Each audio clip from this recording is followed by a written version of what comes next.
Na kĩo gĩkundi kĩa andũ ethĩ kaunti-inĩ ya Kajiado nĩgĩbangĩte gũtabania mĩrũrũngano gĩkĩorota commission ya wandĩkani bũrũri-inĩ nĩyo PSC nĩ ũndũ ũrĩa marauga nĩ kwaga wĩiganania hoka nĩ mĩeke ya mawĩra.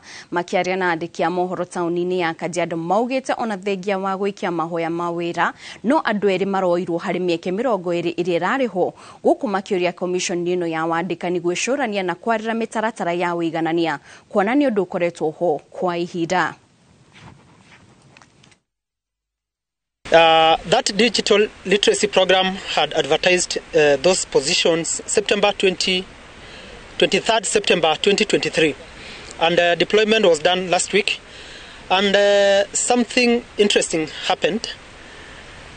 Out of 20 interns who had been deployed to work under different directors in different sub-counties in Kajiado County, regrettably, only 2 out of 20 are the people from the indigenous community here in Kajiado County. It is very regretting, and what we are asking today is for the department of the State Department for Basic Education to reconsider this, because we shall not take it lightly. Because we have tried to check across other counties, although the information they are holding back the information, but we are very sure that there are none or very few posted. Kuna vijana wengi wameapply hiyo kazi na hawakupata kazi. Kama mwezi ingilia kama serikali, we will take action as the youth leader.